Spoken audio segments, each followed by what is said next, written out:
Dios les bendiga a todos mis hermanos. Amén.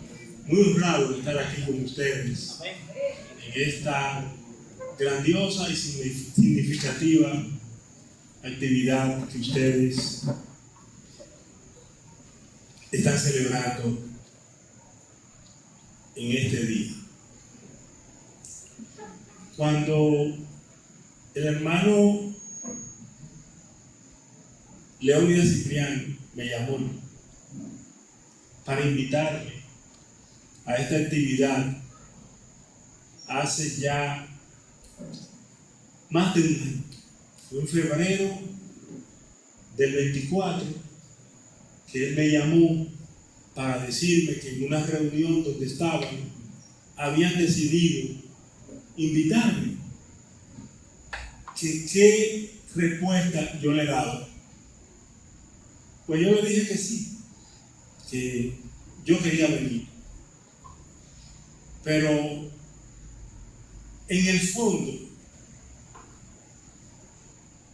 yo lo que le dije al Señor, Señor, ¿cómo estaré yo para abril del 2025? Si es que no llego allá, dame un chance porque yo quiero estar con los hermanos. Parece que el Señor me complació. Y yo digo esto de verdad porque después que uno tiene la edad que yo tengo y ha pasado por cierto achaque, cuando le ponen cosas a plazo muy prolongado, uno dice, ¿me comeré ese plato yo? Pues gloria a Dios, me lo estoy comiendo. Y le doy gracias a Dios, siento gratitud a Dios que me ha permitido estar aquí. Y en el proceso, he meditado mucho en el tema que me asignaron sobre el rol de la iglesia en este siglo XXI, especialmente para una iglesia que en su denominación identitaria se define como confraternidades de iglesias bíblicas y misioneras de la República Dominicana. Ustedes escogieron un nombre honroso, pero muy desafiante: ser bíblico y ser misionero. Y es parte de los desafíos que nosotros como iglesia tenemos hoy. Y siendo cónsono con la propuesta de ustedes, siendo cónsono con la identidad de ustedes, yo venía viviendo un proceso de esquematización de mi pensamiento teológico. Y vengo con una preocupación desde hace algunos años, porque como iglesia tenemos que rescatar nuestra identidad, nuestros valores, lo que realmente somos, y en base a esa realidad de lo que somos es que vamos a cumplir nuestra misión, a desarrollar nuestro rol. Es de entenderse que la iglesia de hoy vive una acuciante crisis de identidad. Y las personas que Dios nos ha dado el privilegio de pensar la iglesia, desde nuestras limitaciones, tratar de ayudar a la iglesia, tenemos que promover el conocimiento de la palabra de Dios en la iglesia. Y eso yo he tratado de hacer. ¿Qué yo he diseñado, a dónde me ha llevado esta preocupación a mí. Porque entiendo que la revolución que tenemos que hacer es una revolución bíblica, teológica, para alcanzar los cambios, para promover los cambios que necesita la iglesia y que el mundo necesita también, en función de lo que nosotros somos y hacemos como iglesia de Dios en esta tierra.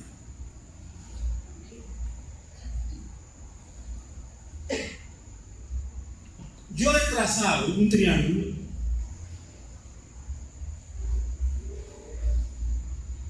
yo le iba a traer grande el triángulo, pero prácticamente está aquí en el programa.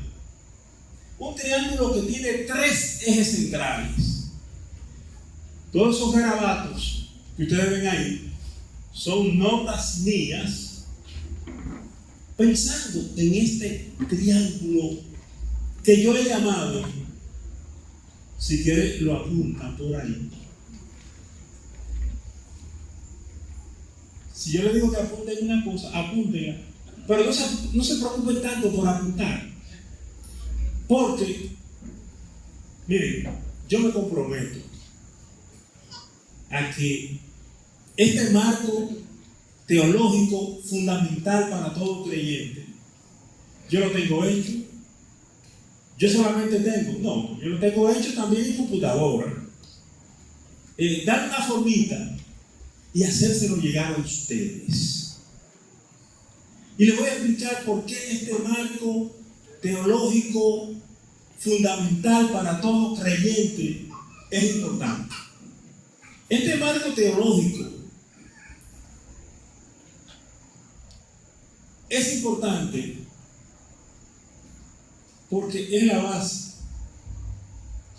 es el fundamento, basado en la palabra de Dios, de todo lo que nosotros creemos. Los ejes lo tienen ahí en la página. ¿Cuál página es?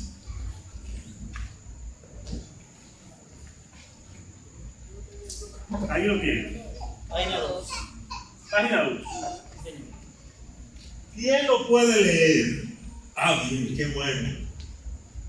Yo siempre encuentro colaboradores. Amén. Dice unidad temática teológica bíblica. ¿Quién es Jesucristo? ¿Qué es la iglesia y cuál es su misión? ¿Qué es el reino de Dios? Póngale arriba, como yo se lo puse ahí, marco teológico fundamental para todo creyente. Miren, yo se lo puse ahí. Se lo puse a mano, se lo puse a lápiz, pero se entiende, ¿no? Que es lo que queremos.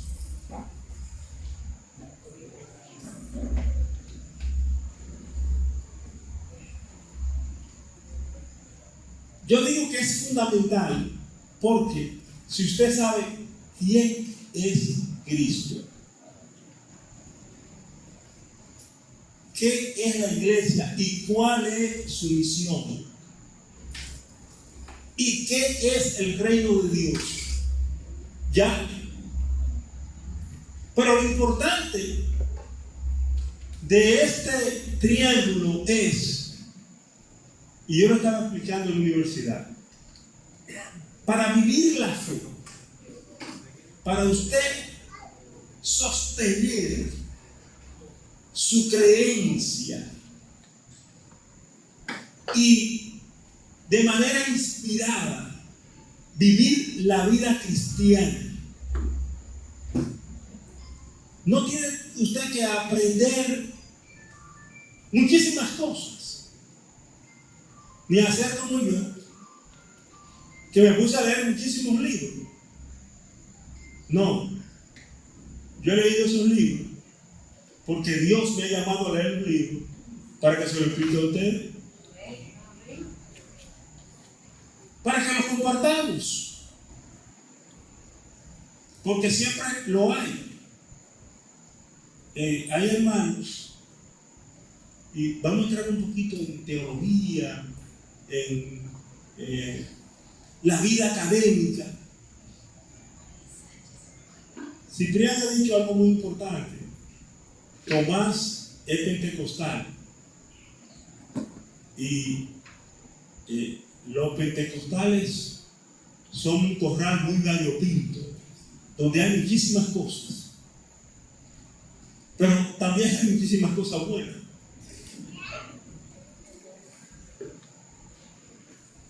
Hay corrientes ahora, y en parte por lo que digo y hablo de la importancia de este marco teológico, que no entiendo cómo están promoviendo el judaísmo doctrinal y religioso dentro del cristianismo bíblico que nosotros estamos llamados a vivir. Y lo están promoviendo con tanto énfasis que algunos dicen que para orar y que Dios le conteste es bueno hacerlo en hebreo. Yo oro en Sibael y Dios me oye en el espíritu. Pero es una limitante de Dios, porque Dios no entiende bien el español, usted le está diciendo, y Dios entiende todos los idiomas.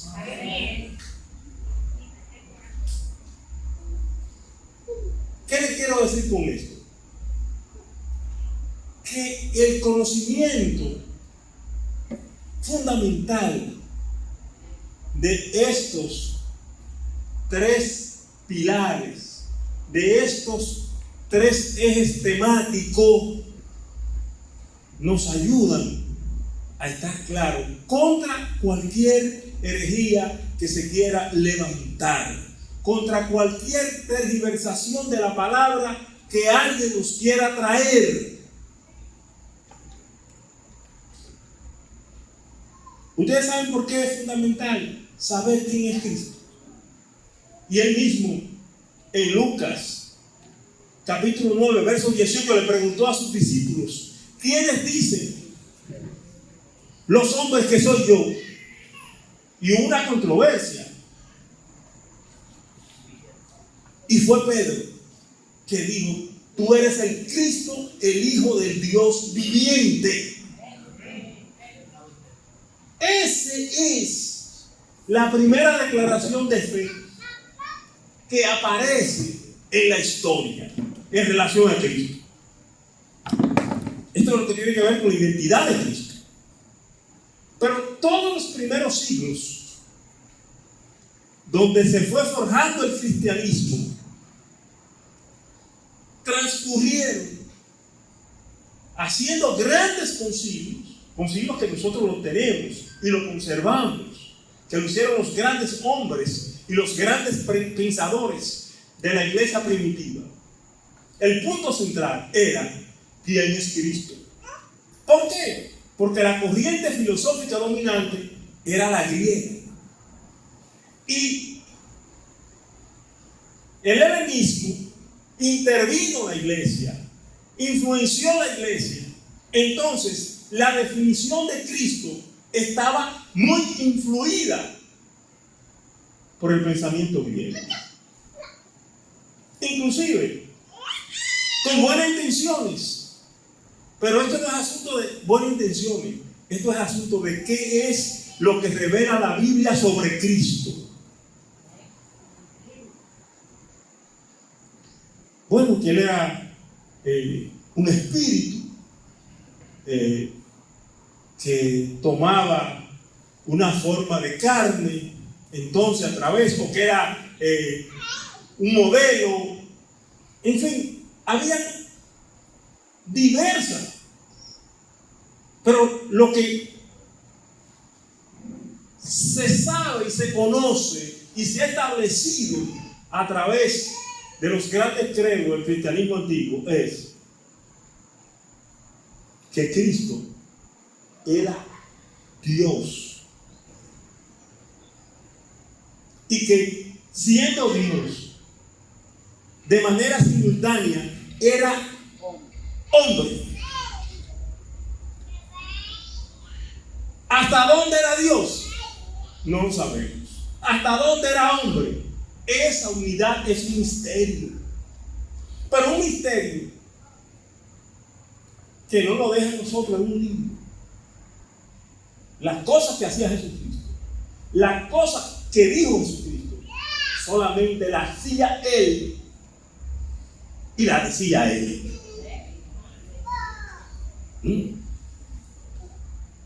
El mensaje que transmitió Jesucristo, sencillo, breve, sin grandes complejidades, es un mensaje que nadie lo ha dado. El sacrificio que hizo Jesucristo en la cruz del Calvario es un sacrificio que nadie lo ha hecho. El nacimiento de Jesucristo es único y irrepetible. Usted puede prender todos los bombillitos del mundo, toda la velita, todas las cosas, pero el único que hizo que los ángeles del cielo bajaran a la tierra a glorificar y alabar a Dios y a decir se está cumpliendo un propósito de todo el universo y de toda la historia, fue Jesucristo.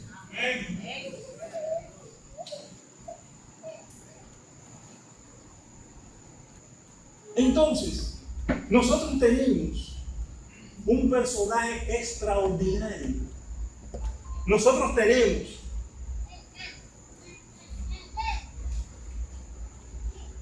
un punto en el cual podemos de manera segura y confiable apoyar todo lo que creemos y todo lo que esperamos.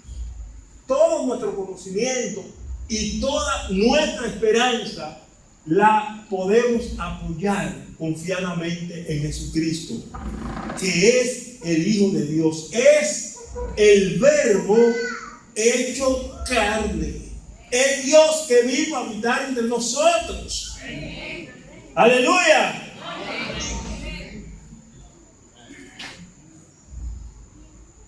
Por eso, todos los grandes credos de la iglesia primitiva decían que Jesucristo era el Hijo de Dios, pero con toda su implicación histórica, nacido de María, vivió, pero era el Hijo de Dios. Es lo que se llama, y aquí viene un poquito de la parte teológica, académica, es lo que llaman, y la pueden anotar para que se le pregunten a la inteligencia artificial, lo que ya dejaron a Google atrás, a ChatGPT. Ese profesor es... Ustedes le preguntan, ¿qué quiere decir la unión hipostática? ¿Lo podemos hacer ese ejercicio ahora? Claro que sí. Vamos a ver, uno de los que maneja el ChatGPT. El que lo encuentre primero. Vamos a ver. ¿Cómo es? Repítalo.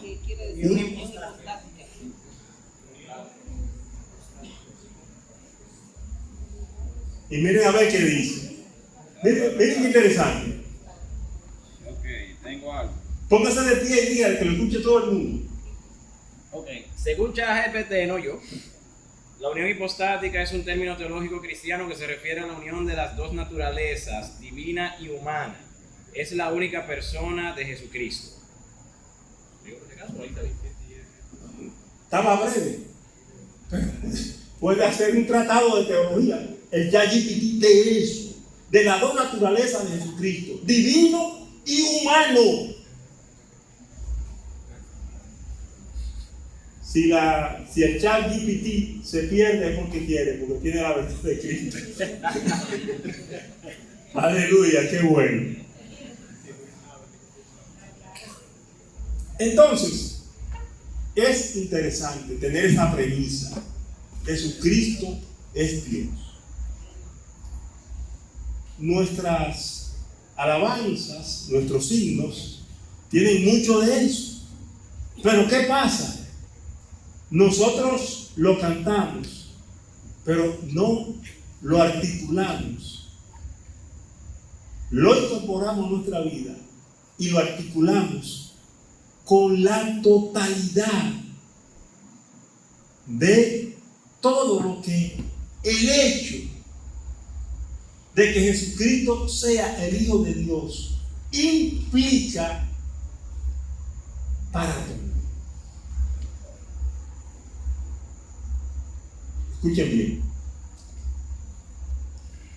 Nosotros, entre los roles que tenemos que desarrollar, es vivir una fe tan coherente con lo que la Biblia, bíblica, literal y teológicamente expresa,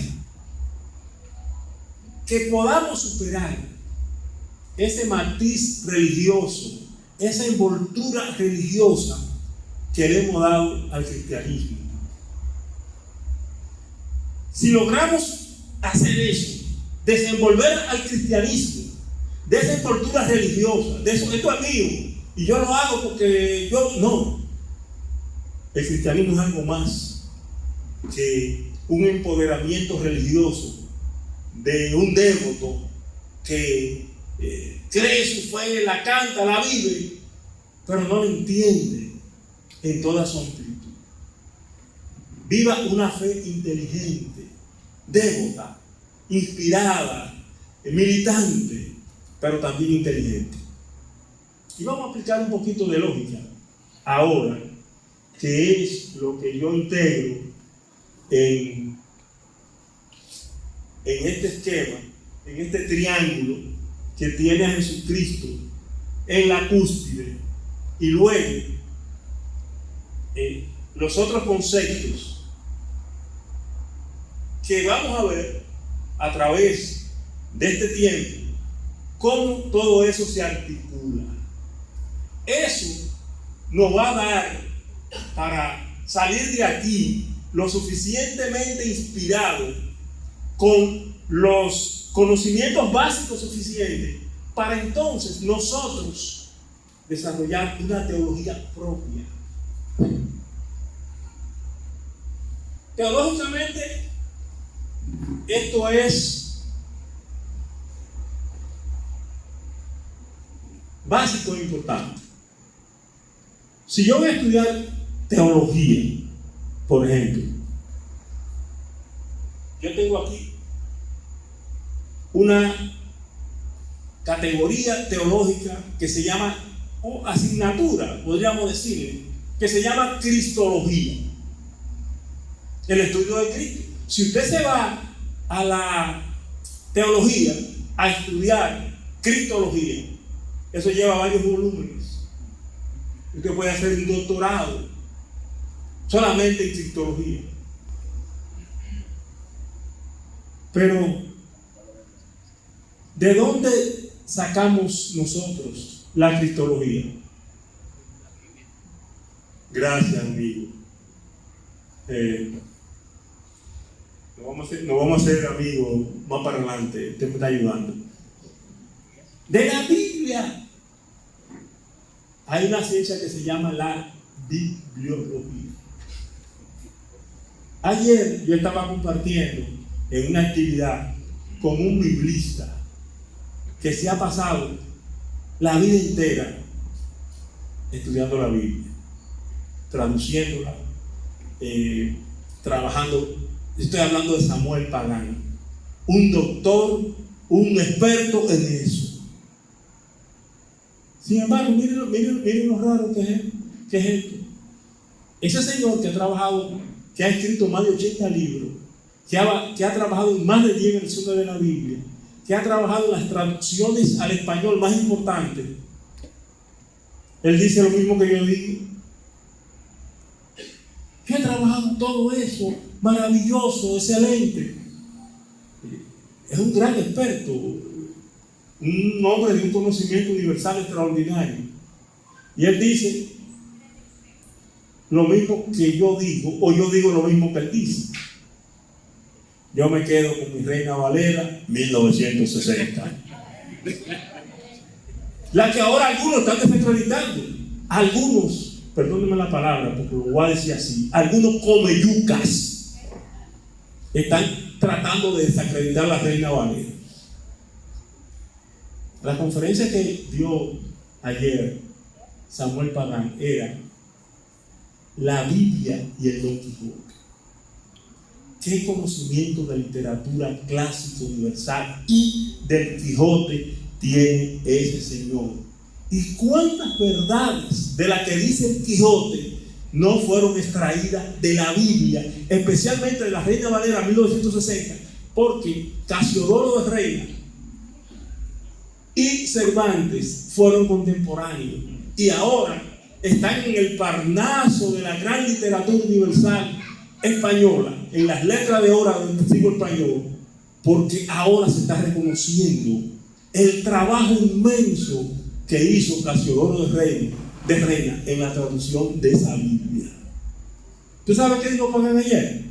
Yo no puedo citar un texto de la Biblia de memoria de ninguna de las traducciones, ni siquiera de la IBI, de la traducción viviente,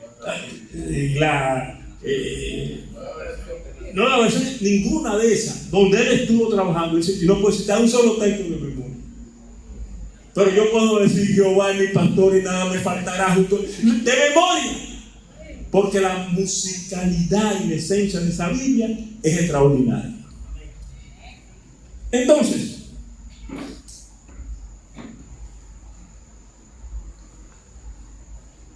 con el conocimiento de Cristo usted puede estudiar bibliología, porque Jesucristo dice: escudriñen las Escrituras, que ahí que saben quién es que yo soy, ellas son las que dan testimonio de mí. Pero Jesucristo es el Hijo de Dios. Hay una materia que se llama teísmo, que se puede estudiar ahí. Aquí está la iglesia. Hay una materia que se llama eclesiología. Aquí está la iglesia. Aquí está la misión de la iglesia. Hay una materia que se llama misionología. Y abajo está el reino de Dios. Hay una materia que se llama escatología. Y le voy a decir algo de la escatología. La escatología no es, como mucha gente piensa, el desastre final, la desgracia final. Es todo lo contrario.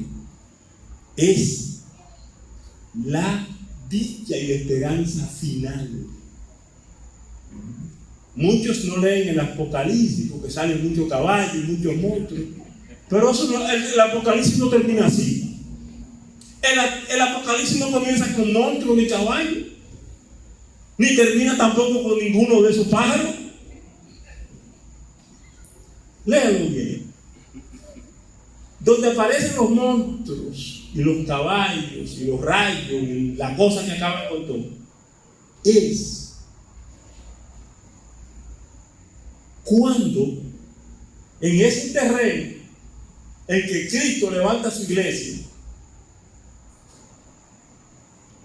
que viene un desastre para el mundo, y la otra parte final donde Cristo se encuentra con su iglesia, que la salva de todas esas juicios que vienen sobre la tierra. Pero al fin y al cabo, si ustedes leen los 3 o 4 capítulos de Apocalipsis, lo que aparece en la iglesia triunfante y el Cristo de la gloria entregándonos todo lo que Él vino a hacer por nosotros. Entonces, ¿qué es el reino de Dios? El reino de Dios es el restablecimiento de lo que Dios tenía al principio, que fue atropellado por el pecado. Hay una doctrina que se llama armateología, que tiene que ver con el estudio del pecado. Y Dios viene en Cristo a recuperar todas las cosas y a hacer nuevas todas las cosas y a darnos una vida nueva, una vida eterna, porque Él nos ha limpiado de nuestro pecado, nos ha dado una salvación, ha restablecido nuestra relación con Dios. Y como dice Juan 11:25, Jesús dice: yo soy la resurrección y la vida, y el que cree en mí, aunque esté muerto, vivirá, y todo aquel que vive y cree en mí no morirá eternamente. Eso fue lo que Jesucristo vino a hacer.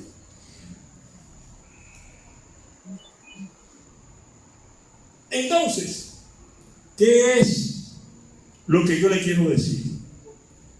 Con este esquema que nosotros vamos a trabajar, que yo voy a compartir con ustedes, que yo le voy a enviar bien detallado, bien desglosado, para que usted cree usted mismo su marco teológico y usted defina qué usted quiere saber, pero comprendiéndolo en una unidad articulada que desempeña dos aspectos: fortalece su fe y amplía su conocimiento en la palabra de Dios de manera sistemática y articulada, como es.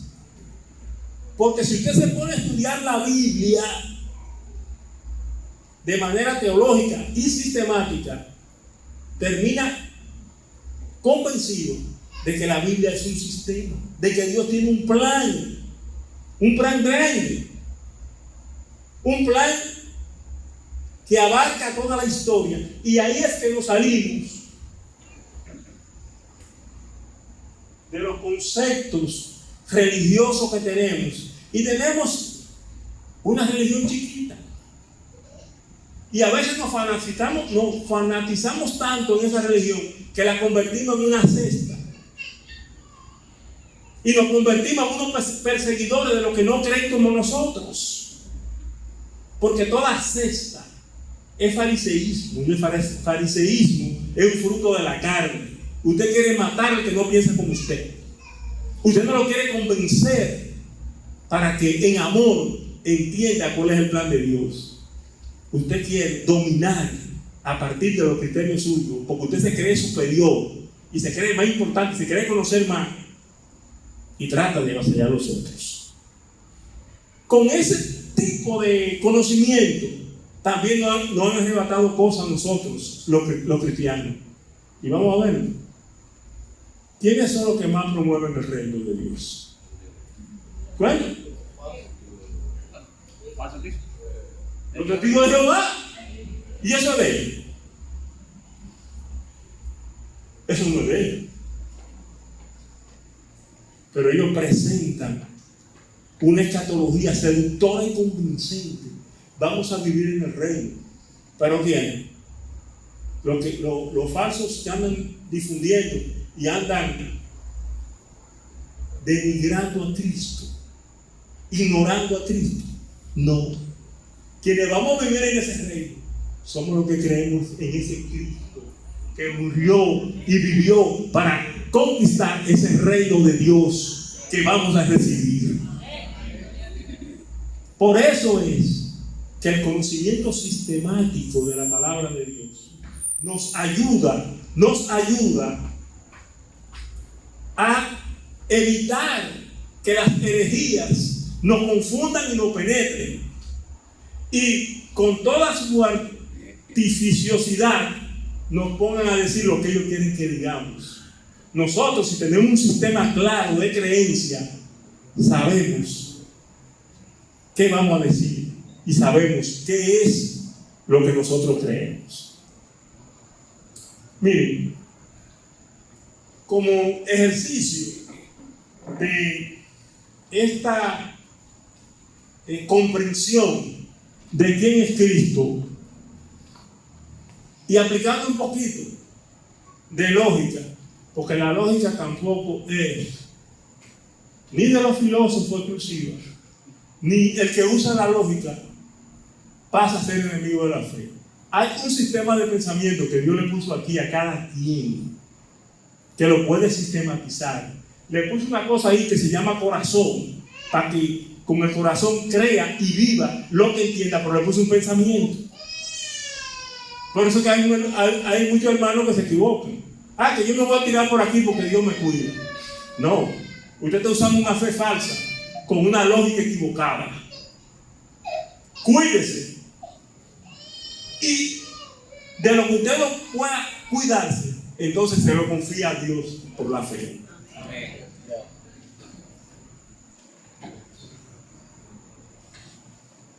Vamos un chingo a la lógica.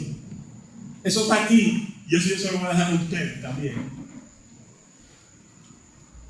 ¿Quién es Jesucristo? En la primera canción que estaban interpretando, estaban hablando de la soberanía de Dios. Entonces vamos a ver el esquema un poquito completo ahora, con algunos postulados que nos ayudan a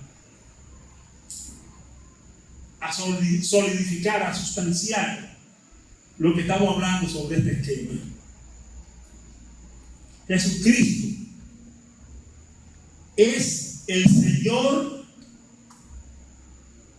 de la totalidad de la vida y de toda la creación.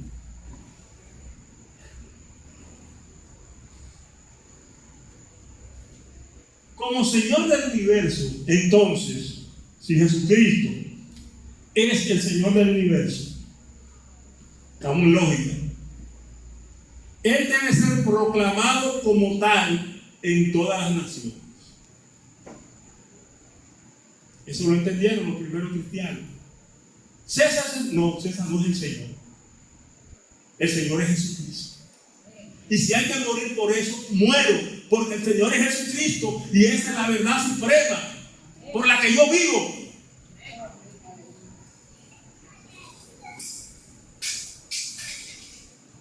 Como Señor del universo debe ser proclamado como tal en todas las naciones. Y en todas ellas debe llevarse a cabo la formación de discípulos que confiesen su nombre y vivan a la luz de esta confesión. Jesucristo es el Señor de todo en lo que se refiere a la cultura, a la economía, a la educación, a la política, al medio ambiente y a todo lo conocido. Jesucristo es el Señor de la realidad y de la historia. Y su juicio profético está expresado sobre cada una de esas realidades y sobre todo el devenir histórico. Jesucristo dice en Apocalipsis que Él es el alfa, el principio y el fin. Señores, esto no es para cantarlo ahora. Esto es para entenderlo. Te alabarán todos los reyes. Todos los reyes de la tierra cantarán de tu justicia y tu verdad, porque tú eres desde el principio, tú eres Dios. Esas son las verdades que nosotros tenemos que comenzar a integrar.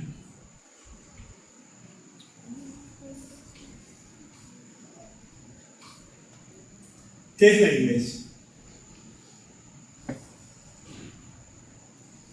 La iglesia es una comunidad que confiesa y proclama a Cristo, a Jesucristo, que es el Señor de la vida humana y de toda la creación. La iglesia es la propuesta de Dios que tiene como fin, rol de la iglesia, rol de la iglesia.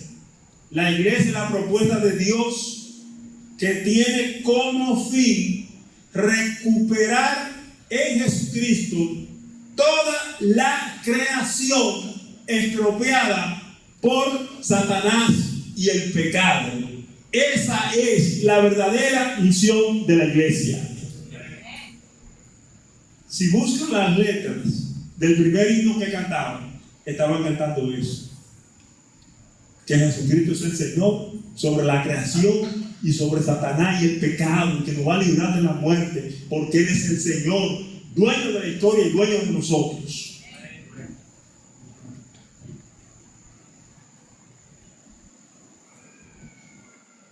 Entonces, en la otra parte del triángulo está la misión de la iglesia. La misión de la iglesia está encaminada al establecimiento del reino de Dios. No es hacer una cesta, ni hacer un grupo para yo ser el caudillo, el que manda, y a poder hacer a nosotros lo que yo quiera. Esa no es la misión de la iglesia. Y de eso hay mucho ahora. Caciques en las iglesias que lo imponen todo, que no tienen apertura democrática para, aceptando el sacerdocio universal de todos los creyentes, dar esa participación ordenada para que todos se sientan parte del proyecto de Dios en una comunidad que se llama iglesia.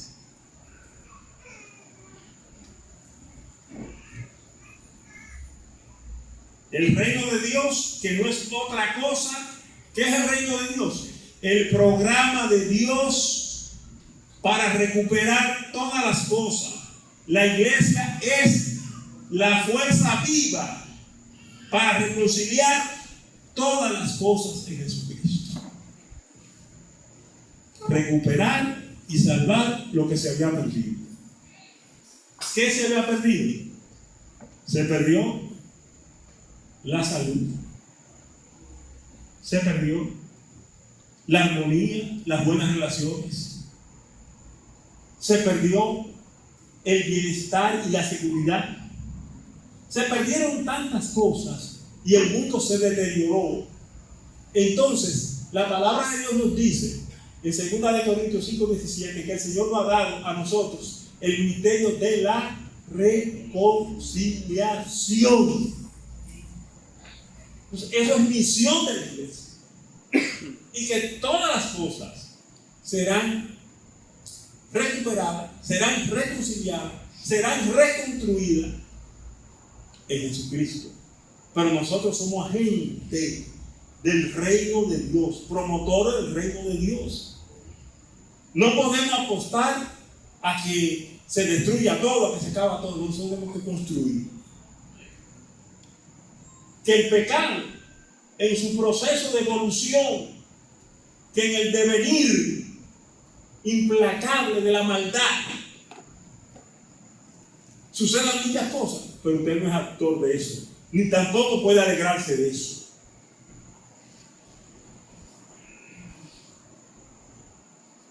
Que se está acabando el mundo.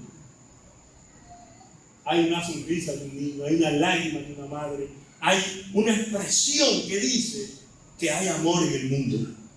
Y participe más del amor que del gozo de la destrucción. Porque se va a acabar todo y qué bueno. Eso es una falsa escatología que nosotros debemos evitar. Porque la profecía, los dones, todo eso se acabará, pero el amor permanecerá para siempre. Amén. ¿Ven cómo vamos construyendo un marco teológico como más claro y más apropiado con el todo, tomando en cuenta esos tres pilares? ¿Qué es el reino de Dios?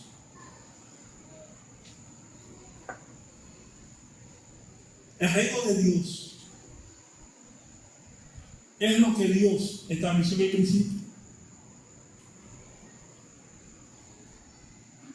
Cuando Jesucristo habla de que Él vino a restaurar todas las cosas que hizo, sanó enfermos, consoló viudas, alimentó multitudes, hizo todas esas acciones que son signos, que son anticipos, que son evidencia de que el reino de Dios está entre nosotros. Entonces, ¿qué le dice? ¿Qué le dice este marco teológico en sus tres ejes centrales a la iglesia, a nosotros como iglesia? Que nosotros tenemos que tener una comunión basada en una confesión, basada en una entrega, basada en una adoración con Cristo, para cumplir esos roles a que estamos desafiados. Pero tenemos que vivir nuestra vida ciudadana con responsabilidad. Un cristiano que entiende que es el reino de Dios, escuchen bien esto.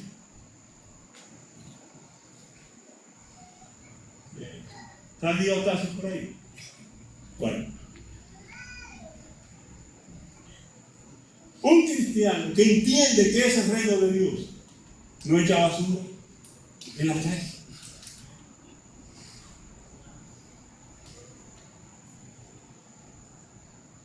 Un cristiano que entiende que es el reino de Dios no es el cristiano que quiere un policía para que lo cuide, pero cuando viene un policía por delante lo respeta. Es un ciudadano coherente con el sistema civil, democrático y legislativo donde vive. Es un cristiano integrado a la comunidad, a la sociedad. Ahora, cuando usted no entiende qué es el reino de Dios, o qué es la iglesia, o quién es Jesucristo, usted comete muchísimos desaciertos que debilitan su fe y menguan su creencia, su concepción, su cosmovisión de la palabra de Dios, de lo que Dios ha hecho, de lo que Dios significa. Sencillamente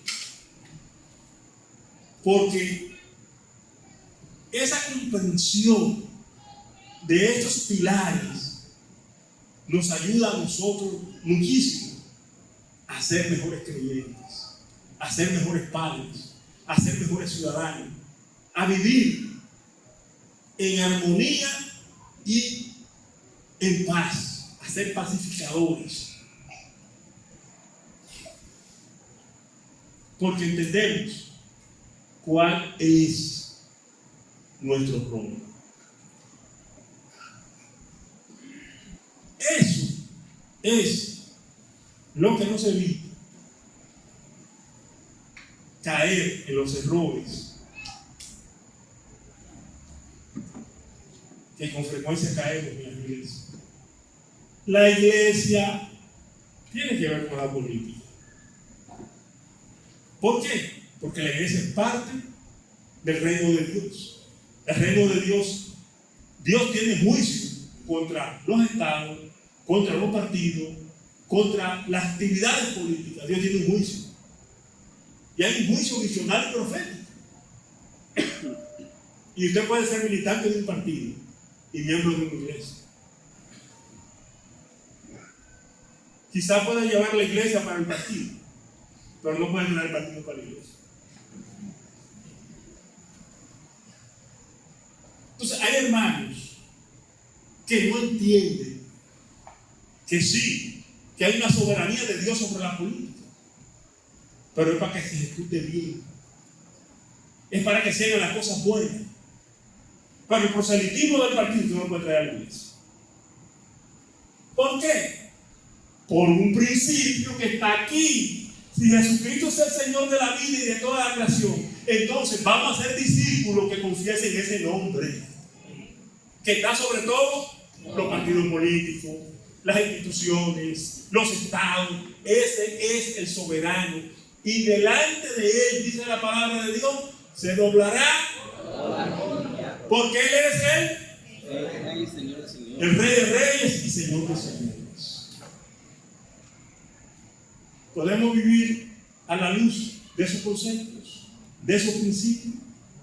Podemos ahora abrir nuestras Biblias y leer la Biblia valorando esos tres ejes centrales. Pero aquí hay una recuperación sumamente importante. Y con esta termino. Sumamente importante. Señores, si hacemos una lista de las cosas que practican religiones heréticas, falsas, defectuosas, hacemos una lista muy larga. Nosotros hemos perdido la doctrina de la Trinidad. Se habla de la Trinidad unida. Y nosotros sabemos y creemos en un Dios que es Padre y Espíritu Santo. En este marco teológico, ¿quién es Jesucristo? El Hijo. Si Jesucristo es el Hijo, el Padre es la primera persona de la Trinidad, Jesucristo es la segunda, para establecer una jerarquía de entendimiento más que de valor, porque los tres son Dios. Y la iglesia cumple su misión en el poder de quién? Del Espíritu Santo. Toda potestad me da en el cielo y en la tierra. Y como mi Padre me envió, yo los envío a ustedes.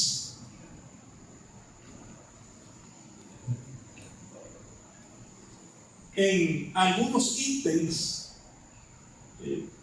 que no son muchos, nosotros encontramos con un marco teológico claro, y de esto vamos a seguir hablando ya de manera más bíblica y específica. Nosotros podemos encontrar ese fundamento, esa palanca de apoyo que nos permite vivir una fe más robusta, mejor entendida, y que nos ayude a cumplir con el rol de la iglesia en este tiempo. La crisis de este tiempo, y aparece en un artículo que yo le envié a Nehemías, la crisis de este tiempo es una crisis de valores y de identidad, incluso de los cristianos. Miren, en ese artículo, un artículo serio, yo hablo de un término que yo no me había atrevido a utilizar. Y esta mañana le escribí a mis amigos, a un círculo de amigos que compartimos muchas cosas.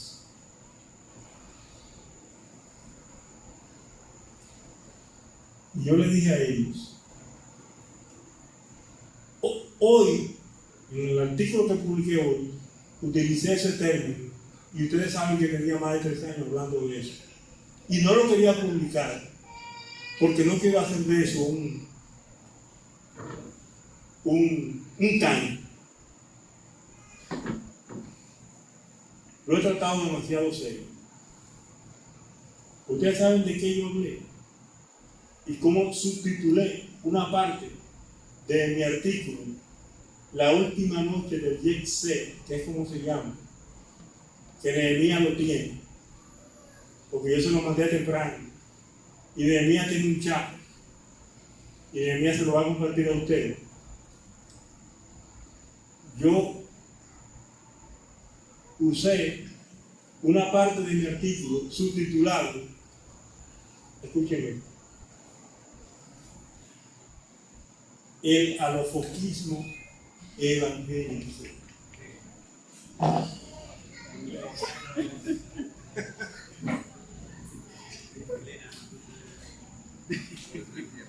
El alofoquismo evangélico. ¿Usted sabe por qué? Porque la narrativa, el evangelio es algo tan atractivo, es un valor tan sostenible, tan consistente